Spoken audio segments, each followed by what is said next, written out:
Welcome to the Stir It Up podcast, where our purpose is to encourage, challenge, lift up, and stir up the body of Christ to love and good works. Hello, and welcome to the Stir It Up podcast. I'm Michelle Dowdy. And I'm Starla Hardman. And we have a treat today. We have our friends, Stephanie Casper, Joy Sims, and these are the true friends right here, as they've reminded us, because we're going to have some interesting things for you today. Yes. So all these beautiful things are on the table. We're going to show you how to make all these things. So we made a batch ahead of time. We're going to show you how to make the batch, make all these things, and we hope you'll enjoy this because it's going to be a lot of fun. Absolutely. But wanted to talk about, just before we get into that, if I say the phrase, right at home, make yourself right at home, what do y'all think of? Stephanie? You could have gone that way. I'll interject. I think being comfortable. Being comfortable, yes. Yeah, think Welcoming. of my slippers and my family. Well, just feeling like I'm at my home. Like, so if I come to your home and you say that, then I feel like you're okay with me grabbing a glass of water or sitting on your couch, and you're giving me permission to do that. Yeah, make yourself at home. Comfortable, yeah. So we were thinking about a funny story in a book that, and also a video from Priscilla Schreier, that when we were going through that book, we kind of did that book as a little Bible study, I Surrender All. And she tells this hilarious story, and y'all look at it on YouTube if you can find it, which I'm sure you can. We pulled it up. But she tells a story about staying in this lady's house at this, when she was doing a conference, and it was just this huge, palatial home. It's back in there, winding road takes you back in there. You walk in, it's just this grand entranceway with this huge rug.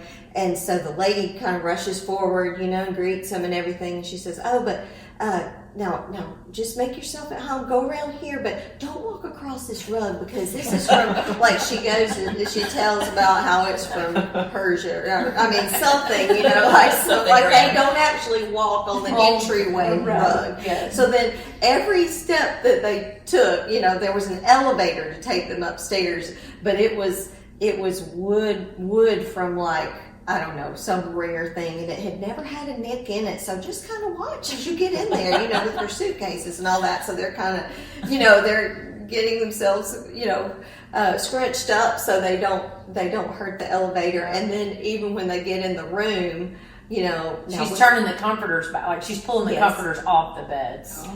We want you to feel so comfortable in your room, but you're not going to use it. Right, but don't use that cover right there. So here's another blanket. And then before she left the room, she said, y'all make yourself at home. And then Priscilla said, well, she didn't mean that. But she was talking about abiding, and that passage in John 15 where Jesus says, abide with me and I'll abide with you. And, I thought how we have our ultimate home is with our Heavenly Father. Yes. Like, oftentimes it said home is where your mother is, like, oh, I'm going home for Christmas or whatever, in some ways that's true, but really home is where our Father is. And Jesus said he's gone to prepare a place for us. And I'd never thought about this until the other day, when I think Lisa Pfeiffer read the scripture about, I go to prepare a place for you. And back in those times, like around a Jewish marriage, the husband would often build on a place, to the existing structure of his father's house. And so that was the illusion that Jesus was making. I go to prepare a place for you, so he's going to prepare a place for his bride, the church. So that was beautiful. So so we have that home with him, but then it also says in verse 23, let me get to that. If anyone loves me, he will keep my word, and my Father will love him, and we will come to him and make our home with him. So not only do we have a home with him, and he wants to make his home with us. And I just thought about, all the the rooms in this house and the closets and the things that are just, not in the shape they need to be in, maybe cluttered, maybe things that should have been thrown out a long time ago. And I thought, about that parallel that are there rooms in my heart that, need to be uncluttered, or those crevices need to be cleaned out to prepare him room. So, as we're going throughout this Advent season, were just some of the things that I was thinking about. So, we all have those rooms. All of us. Yes. Well, and I think too, we kind of have to be intentional, about that. We have to. My dad came recently. I did the clean house from top to bottom, and I found cobwebs that I'm sure they had been there, but I was intentional about looking for the dirt and the clutter, and I found those cobwebs, and I got my little extend-a-pole. Joyce was very familiar with those, and I got all that cleaned up, Not that they would have ever noticed it, but I noticed it, and I know the Lord sees those things in us as well. And he longs for us to clean those things out. Well, I think he longs for us to recognize that we have those things because they're there. We're not perfect, and he knows that. When you said intentional, we need to be intentional about surrendering those places. Yeah, that's right. Finding those places. So take that trash out. And make them welcome. That's right. Right, prepare. Trash day is not just on Thursday. That's right. Get that trash out of there. But y'all, so now that was the serious part. So now we're going to get into the fun part. They're the fun factor. That's why we ask them. So we always have to have a little, little serious part too. But so we're going to, like I said, we're going to go over these recipes, and that'll be fun. But tell us, for each one of y'all, if I said the perfect holiday meal has to include, what would be that one thing or two things? You can say two things that, your family, if you didn't make it, I know what one of yours did. If you did not make this, it wouldn't be Christmas or whatever. Yeah. Do you have yours? Well, you guys have had my cranberry relish, and my mom made that for years and years. So, it's in my home from the beginning of November till, January 1st, for biscuits and all things. And I think probably corn casserole, which is the simplest thing in the world, but if I don't make it, someone notices. Yeah. Yeah. Joy, what about you? Well, growing up, my mom she loved to cook at Christmas time.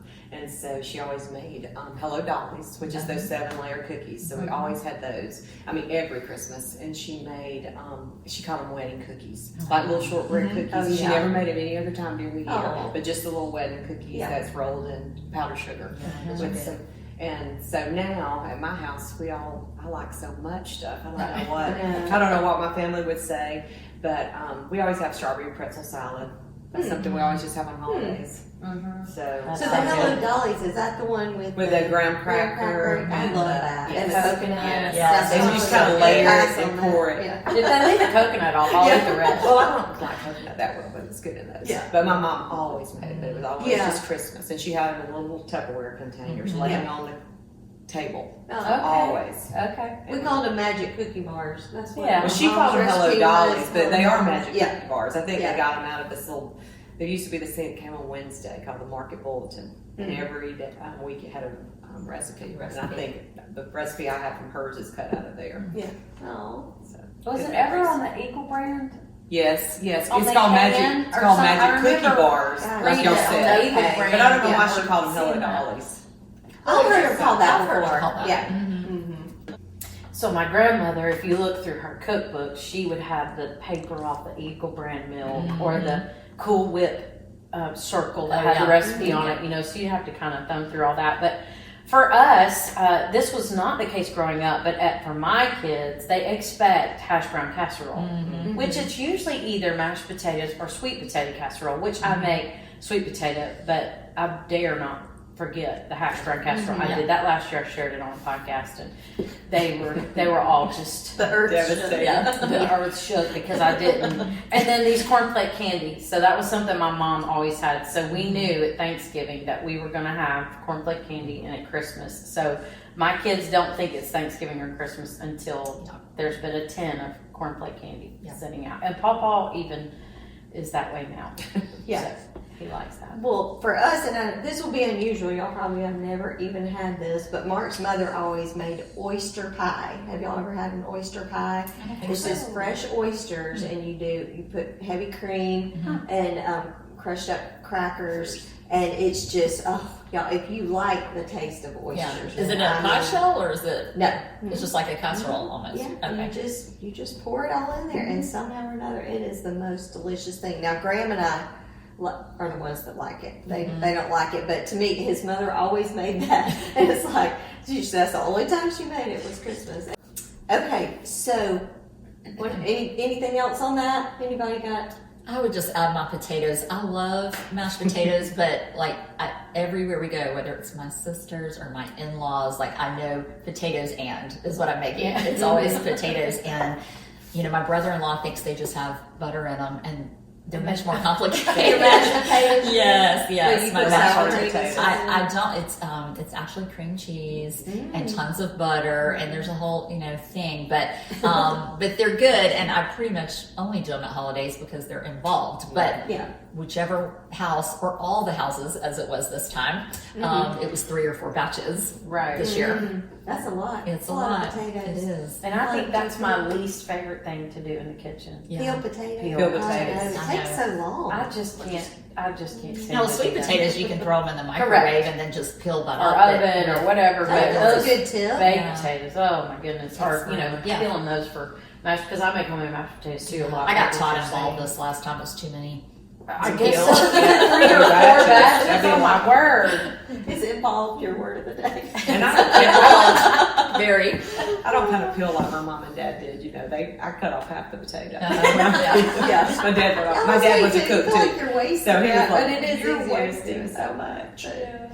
Well, sort of along those lines, but I was thinking about for people just any kind of organizational tip, and I'll start, and y'all can think of something if you have anything. But I think what I've started doing, like if I know I'm having a get together or something, like even the day before, even a couple of days before, I might get everything out and start putting it in little clumps. Like if I'm gonna make a green bean casserole, I'm gonna get pan out.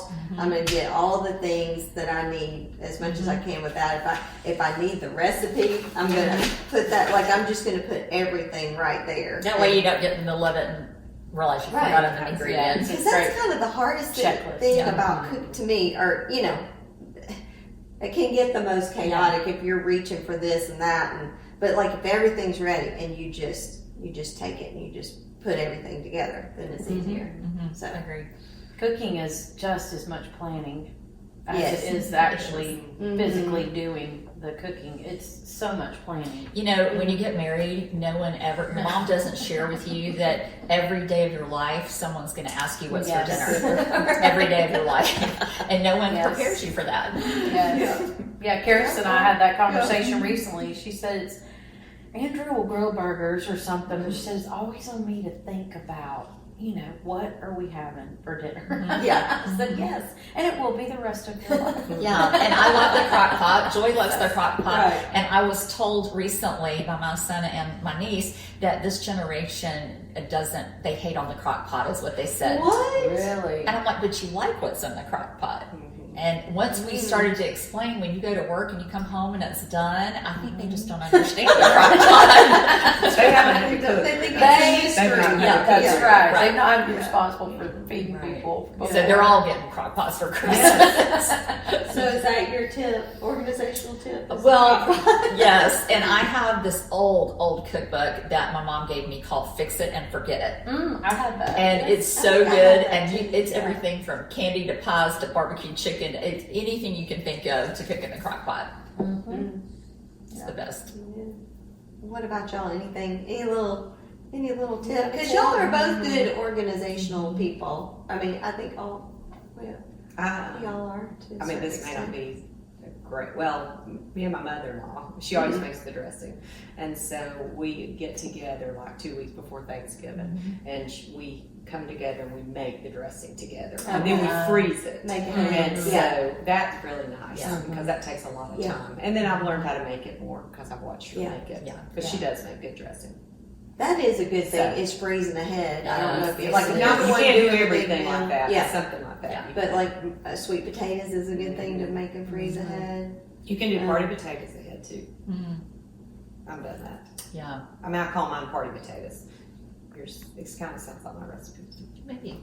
But I've made it and frozen. Yeah. And then it just takes a while. You just have to put it in the refrigerator. Anything you can do ahead. Mhm. Anything. And I usually have some kind of appetizer because, you know, they get there and they just converge and just hang out in the kitchen, you know, and of course then we've got babies everywhere and they always, somebody wants a snack. So I always have some type of charcuterie board and I do it before and have it in the refrigerator outside, just pull it out. So it's got the grapes and cheese, that something easy they can do. But like Joy, my mother-in-law and my mom always made the dressing. Well, they're both with the Lord, and they can't whisper down to me how to make this dressing, and so I've had to learn. But one tip that I did that I learned the hard way is I used chicken broth from the actual can or whatever. What do you call that? The box. Yeah. The box. Yeah. Our can. And it's not the same. As You have to cooking a boil. hen. You have to boil your. I mean, cook your chicken. Or, you know, That's what- whatever your chicken Yeah, or or your your hen hen. or whatever. But it's just not the same. And I learned that the first year I did it, and I'm pretty close to what we don't like what we call junk in ours. So I put it, but it's blended so fine. Nobody crunches anything. That's what. So, and Miss Hartman's was the same way. My mom would make one with junk and one very, you know, really, Are really. you calling the vegetables? You're talking celery. No, I will. It's Yeah. the texture Yeah. stuff. She Oh, don't like I coconut. love The texture. Yeah. Yeah, the crunch is not for me. So I do the same now, but that is something I learned that you really can't take that shortcut. It's just not the same. Yeah. Okay. We do that whole charcuterie thing too when we go to my sister's, and we had something different this year. You guys heard of Neiman Marcus dip? You ever heard of that? I've seen a lot of Neiman Marcus So this good. or that. Yeah. You know, It's everything. so good. I mean, it's literally shredded cheese and like sharp cheddar, scallions, and bacon, and a little bit of mayonnaise, and it's really Sounds good. Yeah, it's really good. That does sound good. The ooey gooey bars, which we call that, I originally heard them called Neiman Marcus bars. Oh, Yes. okay. Yeah. Years ago. Okay. Well, should we head into the kitchen? The long walk into the kitchen that's just like 2 feet behind us. It's a small area, but we're going to do our best, y'all. And so this might be, if you're just listening, we'll try to make it where, you know, you'll know what we're doing, but this might be one you definitely want to listen to on YouTube watch on or YouTube. watch on Spotify, either one. So, We're going to share with you some Okay. of our favorite dishes. all right, here we go. Well, here we go. We're going to make first a hummingbird cake. So, have y'all ever had hummingbird cake? Yes. Yeah. So, it's really just like, sort of like glorified banana bread to me, you know. But we're going to start out Glorified. glorified, yes, because it really is almost it's a lot the same except for pineapple. So Joy gave me these cute little measuring cups for my birthday. So I'm going to use these little nesting cups. Okay, so what, Joy? I just told her when my birthday was. I mean, I know she does, but I was reminding her. So we're going to have 2 cups of flour. 1 cup. Y'all are so quiet. We're learning. 2 cups. Okay, that one. That That wasn't quiet. That wasn't quiet, Yeah. was it? I don't know. There There's it a lot of pressure to do this while people are watching. I know, you're doing good.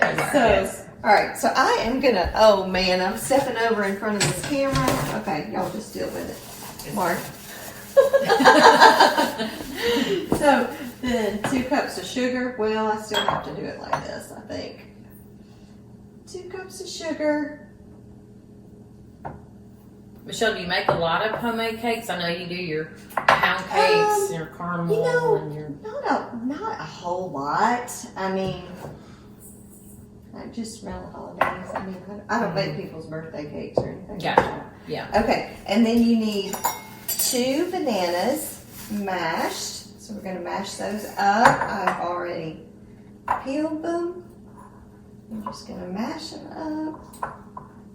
I hope that's in the shot here. Y'all, this is all new to us, like doing this, actually doing the recipe. But, you know, we wanted to do this cooking element, or recipe element, just to, you know, we think it's fun to get new recipes and see what other people are doing. So we thought, well, we'll do this for our Christmas episodes, and y'all can see some of the things that we make at Christmas time. So this is always something I love to make at Christmas time. And I think it comes from when Mark's sister used to get hummingbird cake from Harry's in Atlanta. And do you remember that? And she would always bring it, and I always loved that. Now this is, you know, it doesn't quite taste like that. So we're just gonna add the bananas in, but it is really close and it's good. 1/4 cup of nuts. So I'm using walnuts. You can use pecans if you like that, but I just kind of think, walnuts are the best. Y'all like walnuts? I do. So there they go. All right, and 3/4 cup of vegetable oil. Now I've been using avocado oil in my recipes, so just because it seems to be a little bit healthier, and I don't really notice a difference in the consistency or anything. So I'm going to do 3 of these instead of getting another measuring cup out. 1, 2, 3. Well, that'll be moist. Yes. Very be good. All right, and then we're going to need crushed pineapple. So this is only about 8 ounces. I just kind of eyeballed it because I had a big can. That come in, okay, one Yeah. of the cans. So drained, you're going to need to drain that. And then 3 eggs. So we'll just add our eggs. 1. That's pretty good. I know. Very good. Yesterday, I cooked some deviled eggs, and when I cut them open, 2 of them were double yolks Oh, from our chickens. Really? Oh. We've never had double yolks from our Wow. Well, they're being productive. it's Christmas. It's They're feeling Tis the very season. yes, generous. They wanted to surprise you and give you presents. We're going to need some vanilla extract. Do y'all always put in extra? I do. I do, but then I have to smell it, although I know what it smells like. It smells It's so always good. smells I so just good. put in a little bit of extra. It's So just Put it in in there. there. My mom used to take the cow. Oh, I did too. yeah. If it's not that small bottle, though. Right. So then I have my dry ingredients, a half a teaspoon cinnamon, a teaspoon of baking soda, and a teaspoon of salt. So I already got those mixed together, and we'll just dump those in here. We'll do it like those cooking videos where they say, I'm going in with whatever. That's sort of my funny phrase. Now I'm going in You're going with in. vanilla or whatever. Going in. Going in. So you don't have to use a mixer for it. You don't. Now you can if you want to, but to me it's, like I said, it's more like a bread. And so it's almost like it's got so much fruit in it that you don't really have to. It doesn't have to be real it smooth or doesn't- anything. right. You want it to be kind of lumpy and. It's kind of chunky anyhow. So I just stir it up real good, usually like this. But you probably would want to just use a hand mixer if you mixed it. So, and not, put it in the Big stand mixer. Yeah. So, I'll go ahead and say too, while I'm mixing this up, I'll probably just, the cream cheese icing recipe, I'm just going to add it, and I've got an example here, but like the finished product. But with this cake, you can put any kind of icing you want. It doesn't have to be cream cheese. It can be a glaze, or you can even just leave it like this. Like if you don't want the sweetness of the icing, you can do that. And But I'll put that cream cheese, it's just a basic cream cheese. Have you ever made that in a loaf, or have you always made it as a cake? I've just always made it as a cake, but yeah, you could probably divide it as loaves and do it that way. It should be a little bit of a twist. And my mom made in layers, Mm-hmm. not in a two-pan. So, but it's good because it's not so sweet, like if you want a cake that's not, like birthday cake, kind of sweet. I guess because it's just got that fruit in there. So, kind of greased and floured pan. Now, y'all, this pan is as old as dirt. I think it was my grandmother's. Those are the best kind. The other cake I actually made, I had a fail. Now, we're going to put a picture of that because I thought we can make the point of that too, that things don't always go as you plan. I could have brought several pictures. So anyway, I'm just going to pour this right in. But I made it in a pretty bundt pan, and it stuck to it twice. Now the second time it wasn't as bad because I was making sure I really greased it good.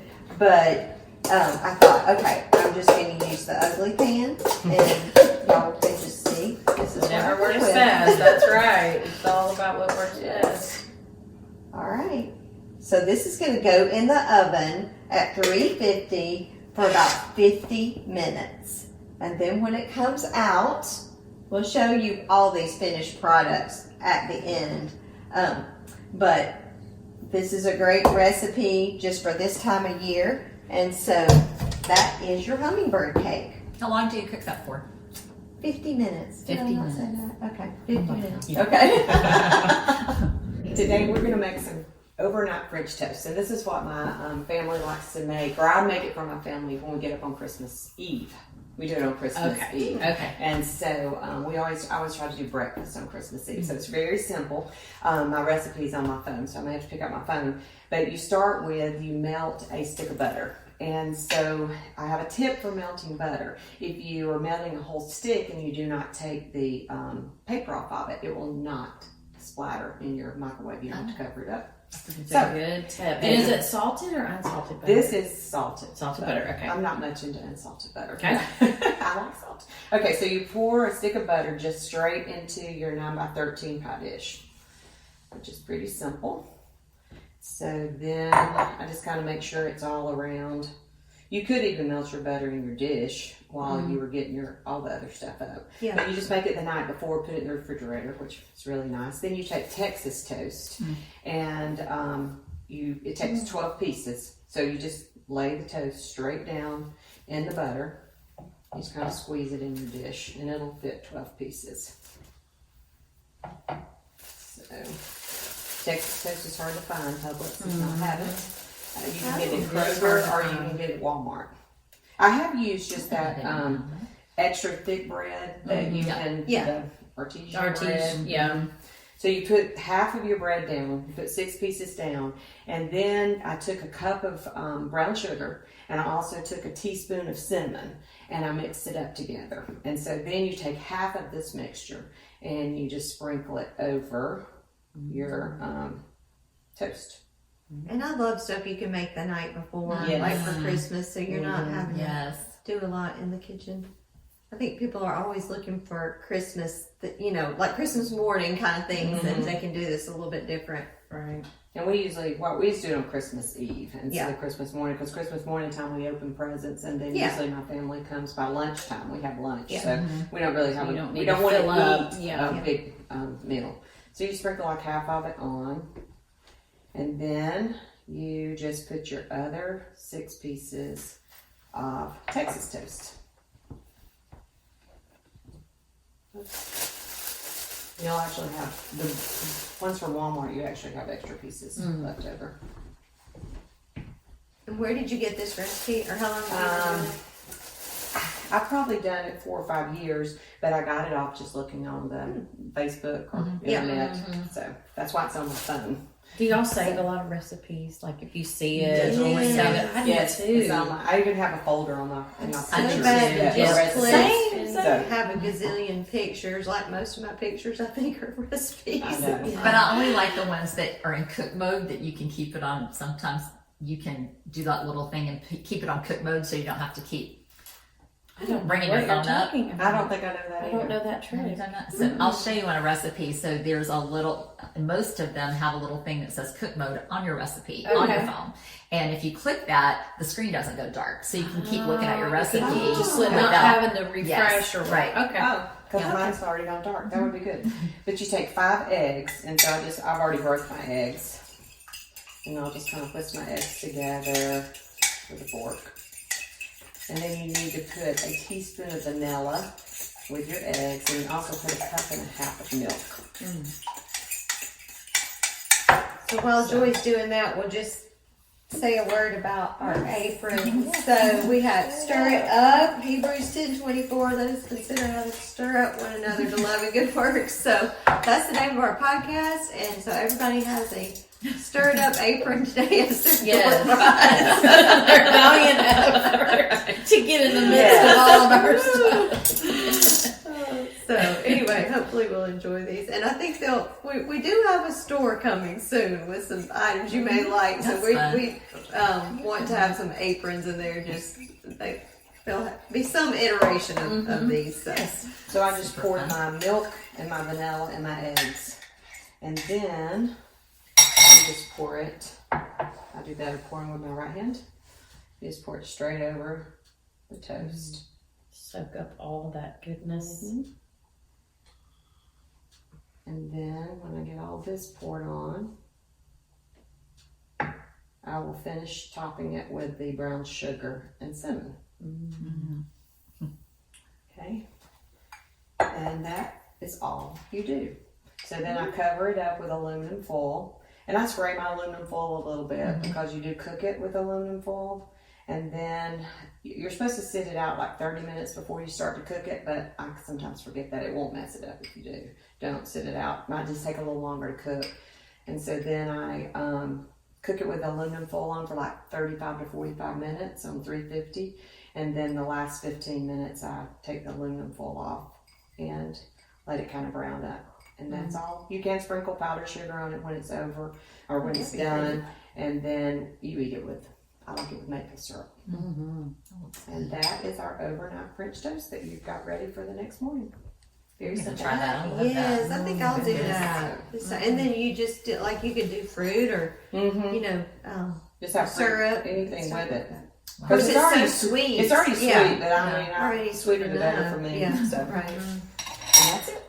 That's awesome. Wow, You know great. what? Let's bring your finished product over here and show everybody. Let's eat I your probably finished should- product. Yeah, like I said, work in progress. Bring Right the here syrup. is the Oh, That's finished what that it looks looks like product. when it's cooked. Yeah, and And I like it really crispy. Yeah, that looks So great. I like the edges.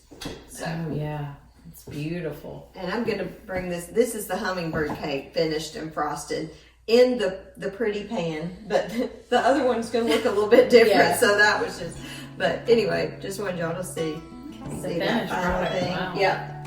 So awesome. It's a great recipe. Thank you for joining us today. May the grace of the Lord Jesus Christ and the love of God and the fellowship of the Holy Spirit be with you all.